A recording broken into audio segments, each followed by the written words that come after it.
Second type of user requirement understanding जो होती है वो हम जिस तरह से कर सकते हैं उसमें हम क्वेश्चनियर्स ले सकते हैं। क्वेश्चनियर्स में हम करते ही हैं कि हम क्वेश्चंस के ऊपर फोकस करते हैं जो कि हम स्टेक होल्डर्स से या एंड यूज़र्स से पूछना चाह रहे होते हैं कि उनको सिस्टम के अंदर किस तरह की रिक्वायरमेंट्स चाहिए।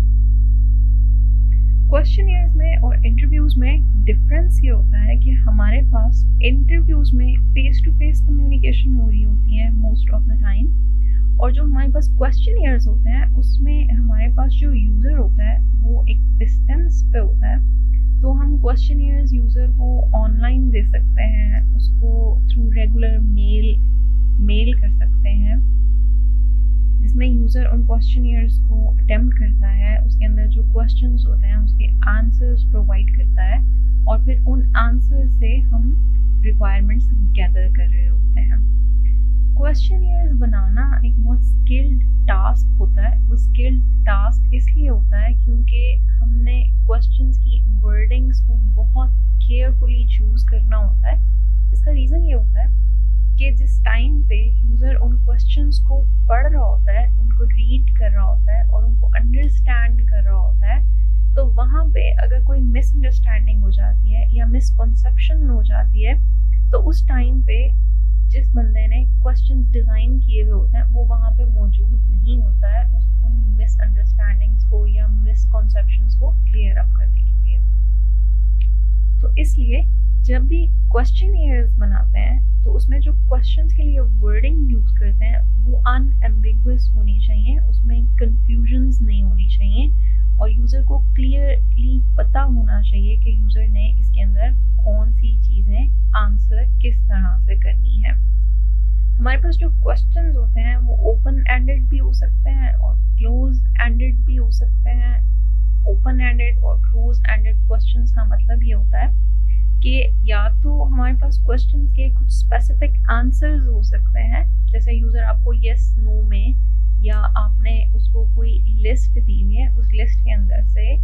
वो चीज़ें सिलेक्ट करके आपको बता सकता है कि इस पर्टिकुलर क्वेश्चन का ये आंसर हो सकता है। जैसे आप यूज़र से पूछ सकते हैं कि वो फर्स्ट टाइम ऑटोमेट कर रहे हैं सिस्टम को, या फर्स्ट टाइम अगर वो सिस्टम को ऑटोमेट कर रहे हैं तो आप उसके आंसर्स में येस और नो की ऑप्शन दे सकते हैं। यूज़र उसके अंदर येस या नो की ऑप्शन सेलेक्ट कर सकता है। तो ओपन एंडेड क्वेश्चंस में आपके पास मार्जिन ये होता है कि आप यूज़र को थोड़ी सी स्पेस प्रोवाइड करते हैं आंसर देने के लिए, और यूज़र उसके अंदर अपने व्यूज़ देता है, उसके अंदर कुछ राइट अप करता है, और उस राइट अप से आपने रिक्वायरमेंट्स को गैदर करना होता है। क्वेश्चनियर्स में जब हम डेटा को एनालाइज करते हैं और इसके अंदर से हम डेटा गैदर करके रिक्वायरमेंट्स स्पेसिफाई कर रहे होते हैं, तो ये हमारे पास एक टाइम कंज्यूमिंग काम होता है। टाइम कंज्यूमिंग इस तरह से होता है कि डिफरेंट यूज़र्स ने डिफरेंट ओपिनियंस प्रोवाइड किए हुए होते हैं, और उन ओपिनियंस में डिफरेंट किस्म की रिटन रिक्वायरमेंट्स दी होती हैं, जिसके अंदर से रिक्वायरमेंट्स में से हमने सारी चीज़ें गैदर करनी होती हैं। तो क्वेश्चनियर्स हमें उस टाइम पे यूज़ करने चाहिए जब हमारे पास बहुत ज़्यादा यूज़र्स हों जिनसे हमने रिक्वायरमेंट्स गैदर करनी है, और हमारे पास रिसोर्सेज अवेलेबल ना हो, रिसोर्सेज कम हो कि हम इंडिविजुअली उन सारे पर्सन्स को वन बाय वन जाके इंटरव्यू करें, तो हम क्वेश्चनियर्स बना सकते हैं। उन क्वेश्चनियर्स के थ्रू हम यूज़र से रिक्वायरमेंट्स गैदर कर सकते हैं और उनसे पूछ सकते हैं कि वो सिस्टम के अंदर कौन सी चीज़ें चाह रहे हैं कि उस सिस्टम के अंदर वो वाली चीज़ें होनी चाहिए। हमारे पास क्वेश्चनियर्स की जो एग्जांपल्स हैं उनमें हम थोड़ा सा ओवरव्यू ले लेते हैं ताकि आपको एक बार क्लियर हो जाए कि आपने क्वेश्चनियर्स अगर बनाने हैं तो आपने किस तरह से बनाने हैं। क्वेश्चनियर्स के स्टार्टिंग में थोड़ी सी सेट ऑफ इंस्ट्रक्शंस होती हैं जो आप यूज़र्स को दे रहे होते हैं उस क्वेश्चनियर को फिल करने के लिए, ताकि आपके जो यूज़र्स हैं उनको फेमिलियरिटी हो जाए उन टर्म्स के साथ जो आपने यूज़ की हुई हैं। तो यहाँ पे ऊपर पहले इंस्ट्रक्शंस गिवन है और इसके बाद नीचे से आपने अपने क्वेश्चनियर्स को पोर्शंस में डिवाइड किया हुआ है, जिसमें हमारे पास सबसे पहला पोर्शन बैकग्राउंड का है जिसमें हम यूज़र से बैकग्राउंड ले रहे हैं। तो ये बेसिकली जो क्वेश्चनर है ये बनाया गया है एक बिजनेस वेबसाइट के लिए कि अगर आपने एक बिजनेस वेबसाइट बनवानी है तो आप उसमें बैकग्राउंड क्या ले सकते हैं यूज़र से। जैसे यहाँ पे फर्स्ट वाला क्वेश्चन है, is this a new website, और आपने नीचे ऑप्शन में यूज़र से पूछा हुआ है येस और नो की फॉर्म में। तो ये आपके पास क्लोज एंडेड क्वेश्चन है जिसके अंदर यूज़र या येस सेलेक्ट कर सकता है या नो सेलेक्ट कर सकता है। इसके बाद आप यूज़र से ये भी पूछ सकते हैं कि क्या उसके पास कोई डोमेन नेम है, और अगर उसके पास कोई डोमेन नेम है तो आप उससे उसका एड्रेस पूछ सकते हैं, URL पूछ सकते हैं, और वो जो URL है वो यहाँ पे यूज़र राइट डाउन करेगा, या अगर आप ऑनलाइन यूज़र से फॉर्म्स ले रहे हैं तो वो उसको यहाँ पे टाइप इन करेगा। तो इस तरह के बहुत सारे क्वेश्चंस आप डिज़ाइन कर सकते हैं। जैसे बहुत सारे क्वेश्चंस और सेक्शंस में से एक सेक्शन ये भी हो सकता है कि आप यूज़र से उस साइट की गोल्स के बारे में पूछ सकते हैं या उसकी ऑब्जेक्टिव्स के बारे में पूछ सकते हैं। और गोल्स और ऑब्जेक्टिव्स में आप जो क्वेश्चन स्पेसिफाई कर रहे हैं उसमें आप यूज़र से फीडबैक इस तरह से ले रहे हैं कि आप उसे कह रहे हैं कि आप इन सारे क्वेश्चन में यूज़र आपको प्रायोरिटाइज करके बता दे कि इसमें से जो रिक्वायरमेंट्स आपका यूज़र आपसे डिमांड कर रहा है उसकी प्रायोरिटी क्या है। तो अगर प्रायोरिटी 1 to 7 के दरमियान में है और अगर यूज़र 1 सेलेक्ट करता है तो इसका मतलब ये होता है कि ये हाईएस्ट प्रायोरिटी की रिक्वायरमेंट है जो कि वेबसाइट के अंदर ज़रूर होनी चाहिए। जैसे यूज़र से पूछा जा सकता है कि प्रमोशन ऑफ योर कंपनी, आप अपनी कंपनी का प्रमोशन चाहते हैं या नहीं, या उस वेबसाइट के ऊपर आपकी सर्विसेज की प्रमोशन होगी या नहीं होगी, या अगर आपने ऑनलाइन सर्विसेज या प्रोडक्ट सेल करनी है तो ये वाला फीचर आपकी प्रोडक्ट के अंदर कौन सी प्रायोरिटी पे होगा, 1 पे होगा या 7 पे होगा या इन दोनों के दरमियान में कहीं पे होगा। और इसके अलावा आप यूज़र से ये भी पूछ सकते हैं यहाँ पे कि अगर उसको कोई और रिक्वायरमेंट चाहिए, कोई और उनकी वेबसाइट का गोल या ऑब्जेक्टिव है, उन्होंने जो वेबसाइट बनवाई है उसका बेसिक रीज़न क्या है। अगर वो कोई और रीज़न है तो वो यहाँ पे यूज़र लास्ट में स्पेसिफाई कर दे और साथ में उसकी प्रायोरिटी भी दे दे कि ये इस प्रायोरिटी पे ये वाली रिक्वायरमेंट होनी चाहिए। इसके अलावा आपके पास मल्टीपल ऑप्शंस भी हो सकती हैं कि आपका जो यूज़र है उसमें आप यूज़र से किसी भी तरह की रैंकिंग ले लें। जैसे आप यूज़र से विजुअल डिज़ाइंस के बारे में पूछ सकते हैं कि आपके पास जो ओवरऑल बिजनेस की ब्रांडिंग है उसकी लुक जो है वो किस तरह की होनी चाहिए, उसमें लोगो होना चाहिए या नहीं होना चाहिए। तो यूज़र इसके आगे एक चेक मार्क लगा देगा या टिक लगा देगा या क्रॉस लगा देगा। तो इससे आपको ये पता चलेगा कि यूज़र जो है वो अपनी वेबसाइट के ऊपर लोगो चाहता है या नहीं चाहता, उसके अंदर नेम मार्क होना चाहिए, कोई टैग लाइन होनी चाहिए, ग्राफिक्स और इमेजेस होने चाहिए या नहीं होने चाहिए, कलर पैलेट आप यूज़ करेंगे, फ़ॉन्ट पैलेट आप यूज़ करवाना चाह रहे हैं या नहीं करवाना चाह रहे हैं। या जिस तरह आप एग्जिस्टिंग वेबसाइट के बारे में यूज़र से इंफॉर्मेशन ले सकते हैं कि आपका जो यूज़र है उसकी अगर कोई एग्जिस्टिंग वेबसाइट थी और उसके ऊपर कोई इमेजेस डिस्प्ले हो रहे थे और आप वही वाले इमेजेस दोबारा से अपनी नई वेबसाइट में यूज़ करना चाह रहे हैं तो आप यूज़र से फीडबैक ले लें कि आपके पास जो यूज़र के इमेजेस आ रहे हैं वो क्लियरली विजिबल थे या ग्रेनी थे। अगर तो क्लियरली विजिबल थे तो यूज़र यहाँ से कोई भी ऑप्शन सेलेक्ट कर सकता है, यहाँ पे कोई भी टिक मार्क कर सकता है, कोई भी सेल यहाँ से चूज़ कर सकता है। अगर तो वो वेरी क्लियर था तो आपका यूज़र यहाँ से चीज़ें स्पेसिफाई कर सकता है। अगर थोड़े क्लियर थे तो वो बता सकता है आपको इस वाले चेक बॉक्स के अंदर चेक करके। अगर नहीं थे तो वो आपको बता सकता है कि इमेजेस ना क्लियर थे ना ग्रेनी थे, इसके बारे में यूज़र को पता नहीं है, उसका कोई ओपिनियन नहीं है, तो आप नीदर को ऑप्शन भी इसमें देते हैं या नो ऑप्शन की कैटेगरी इसके अंदर इंक्लूडेड होनी चाहिए। अगर तो इसके अंदर जो इमेजेस थे वो ग्रेनी थे और बहुत ज़्यादा ग्रेनी थे तो आपका यूज़र यहाँ पे इस ऑप्शन को सिलेक्ट कर सकता है या आपका यूज़र इस ऑप्शन को सिलेक्ट कर सकता है। तो आप इसमें यूज़र को डिफरेंट ऑप्शंस दे सकते हैं। जैसे जो इमेज है वो अनरियलिस्टिक था, डिस्टॉर्टेड था, अनबिलीवेबल था, फेक लग रहा था, तो या फिर एक्यूरेट बहुत था या रियलिस्टिक था, तो आपकी जो कैटेगरीज होती हैं वो यहाँ पे शो होना शुरू होती हैं। फॉर एग्जांपल, अगर आपकी जो पुरानी वेबसाइट थी यूज़र की, वहाँ पे अगर कोई इमेज डिस्प्ले हो रहा था और वो डिस्टॉर्टेड था और वो थोड़ा डिस्टॉर्टेड था, तो इसका मतलब ये है कि यूज़र इस वाले पर्टिकुलर सेल के ऊपर जाके यहाँ पे एक चेक मार्क लगाएगा, जिससे आपको पता चलेगा कि जो इमेज वहाँ पे पहले पड़ा हुआ था वो डिस्टॉर्टेड इमेज है। अगर वो एक्यूरेट होगा और बहुत ज़्यादा एक्यूरेट होगा, तो आपका जो यूज़र है वो वेरी एक्यूरेट के सेल के ऊपर चेक कर सकता है। ये तो क्वेश्चनियर की एग्जांपल्स थी। आप क्वेश्चनियर डिज़ाइन कर सकते हैं, उसके अंदर स्पेसिफिक क्वेश्चंस बना सकते हैं। उन स्पेसिफिक क्वेश्चंस की वर्डिंग बहुत क्लियर होनी चाहिए, और ये सारे के सारे फॉर्म्स जो होते हैं फिर लोग आपको सबमिट कराते हैं, जो स्टेक होल्डर्स होते हैं या जो यूज़र्स होते हैं, और फिर आप इसके अंदर से डेटा को गैदर करते हैं और इसके अंदर आप एनालिसिस परफॉर्म कर रहे होते हैं, और फिर आप इसके अंदर से रिक्वायरमेंट्स गैदर करते हैं। इसके अलावा जो हमारे पास थर्ड ऑप्शन हो सकती है रिक्वायरमेंट अंडरस्टैंड करने की, वो हमारे पास फील्ड वर्क हो सकती है। फील्ड वर्क का मतलब ये है कि आपने यूज़र की एक्टिविटीज़ को ऑब्जर्व करना होता है उनकी स्पेसिफिक एनवायरनमेंट के अंदर।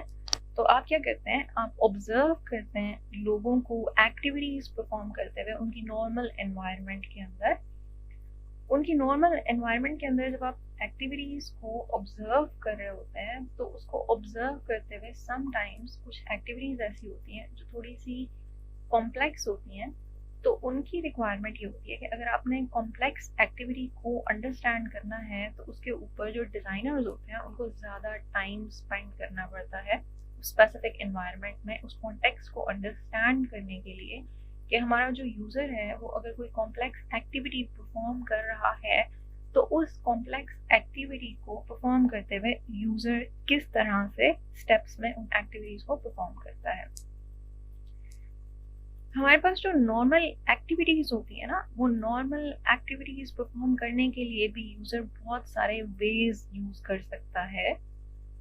उन एक्टिविटीज़ को परफॉर्म करने के लिए। तो जो डिज़ाइनर होता है, जो कि एज एन ऑब्जर्वर एक्ट कर रहा होता है, उसकी ऑब्जर्वेशन में वेरिएशंस आती हैं कि अगर यूज़र एक एक्टिविटी एक तरह से परफॉर्म करता है, तो वही सेम एक्टिविटी वो दूसरी तरह से भी परफॉर्म कर सकता है। जो आपके पास नॉर्मल एक्टिविटीज़ होती हैं जिनके अंदर हम वेरिएशंस फाइंड आउट कर रहे होते हैं, या जो हमारे पास कॉम्प्लेक्स एक्टिविटीज़ होती हैं जिनका टाइम स्पैन थोड़ा सा ज़्यादा होता है, उसमें हमने फोकस ये करना होता है कि कहाँ पे हमारे पास चीज़ें गलत हो सकती हैं या यूज़र कोई मिस्टेक कर सकता है।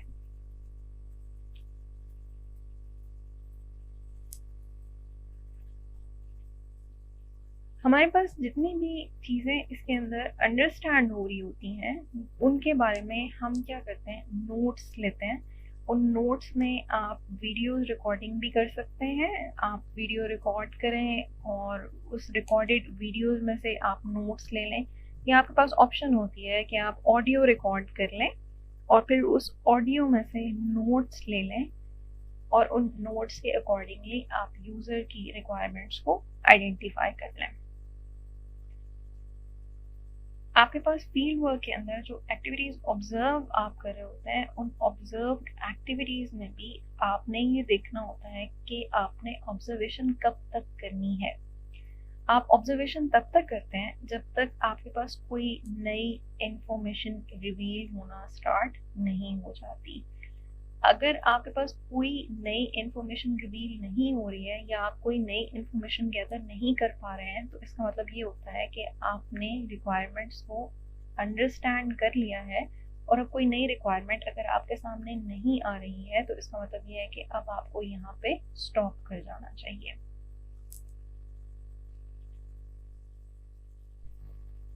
हमारे पास जो फील्ड वर्क होता है उसके अंदर वर्क प्लेस स्टडी होती है। इस वर्क प्लेस स्टडी में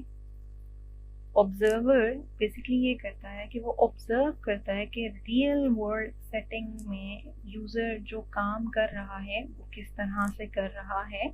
और वर्क प्लेस स्टडी जो है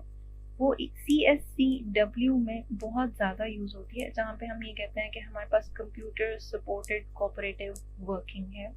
वहाँ पे वर्क प्लेस स्टडी एक मेजर इम्पॉर्टेंट रोल प्ले करती है रिक्वायरमेंट्स गैदरिंग के लिए। Computer supported cooperative working environment वो वर्किंग एनवायरनमेंट होती है जहाँ पे हम कंप्यूटर्स को यूज़ करते हैं अपने कामों को ज़्यादा एफिशिएंटली परफॉर्म करने में। हम कंप्यूटर्स की एड ले रहे होते हैं, हम उनसे हेल्प ले रहे होते हैं, और हमारे पास कोऑपरेशन होती है बहुत सारे लोगों की और बहुत सारे कंप्यूटर्स की आपस में, जिसमें हम कंप्यूटर्स को यूटिलाइज करते हैं और फिर हम यूज़र की एक वर्किंग एनवायरनमेंट बना रहे होते हैं। ये जो वर्क प्लेस स्टडी का कॉन्सेप्ट था, ये बेसिकली सोशियोलॉजी के एंथ्रोपोलॉजी एक्सपर्ट्स जो हैं, जो कि एनवायरनमेंट को स्टडी करते हैं,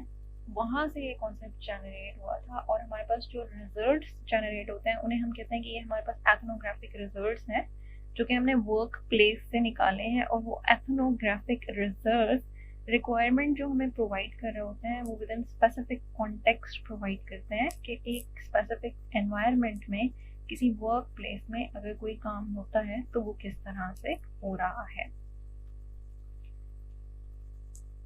ओके, हमारे पास जब रिक्वायरमेंट्स गैदर हो जाती हैं तो हमारे पास उससे जो चीज़ें हम गैदर करते हैं या जिन चीज़ों के साथ हम काम कर रहे होते हैं या हमारे पास जो सपोर्ट कर रही होती हैं किसी भी एक्टिविटी को परफॉर्म करने के लिए किसी भी वर्क स्पेस में, उसको हम कहते हैं कि ये हमारे पास आर्टिफैक्ट्स हैं।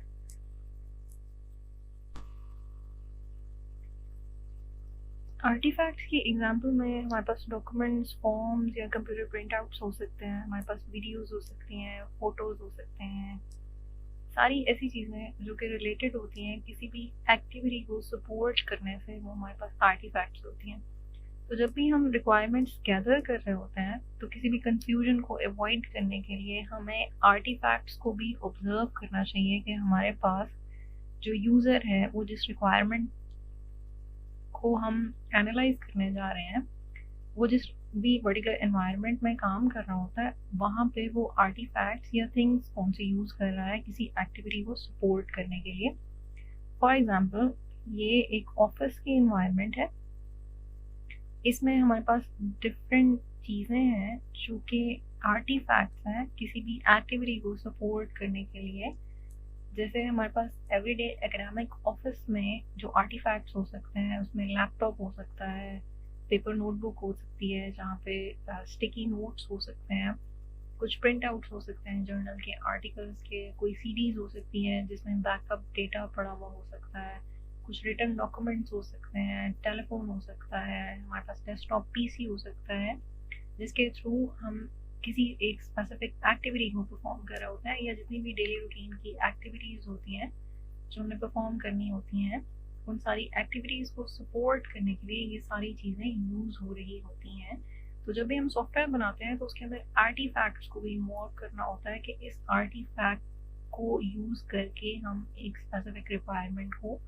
स्पेसिफाई करेंगे, और हमारी जो रिक्वायरमेंट हम गैदर कर रहे हैं उसके अंदर हमारे पास ये वाली चीज़ें इन्वॉल्व होंगी और यूज़र इन चीज़ों को यूज़ करके कोई स्पेसिफिक एक्टिविटी परफॉर्म कर रहा होता है। आज के लेक्चर में हम लोगों ने ये देखा है कि हमारे पास रिक्वायरमेंट्स किस तरह से गैदर होती हैं, उसके लिए हम टेक्निक्स और टेक्नोलॉजीज़ कौन सी यूज़ करते हैं, कौन सी टेक्निक किस टाइम पे यूज़ करनी चाहिए, फेस टू फेस अगर हमने रिक्वायरमेंट्स गैदर करनी हो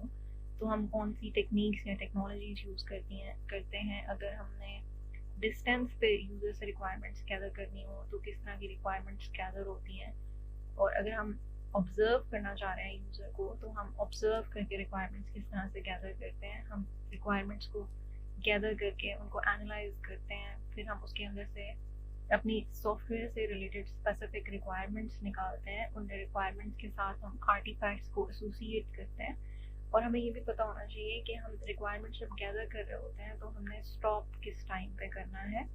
जब हमारे पास कोई नई रिक्वायरमेंट्स एक्सप्लोर नहीं हो रही होती हैं तो हम अपने मेथड को वहाँ पे स्टॉप करते हैं और फिर हम रिक्वायरमेंट्स को एनालाइज करना स्टार्ट करते हैं। हमारा जो नेक्स्ट लेक्चर होगा उसमें हम डिस्कस करेंगे इंशाल्लाह पर्सोनास और सिनेरियोज, जिनके थ्रू हम ये देखेंगे कि हम रिक्वायरमेंट्स को मज़ीद स्पेसिफाई किस तरह से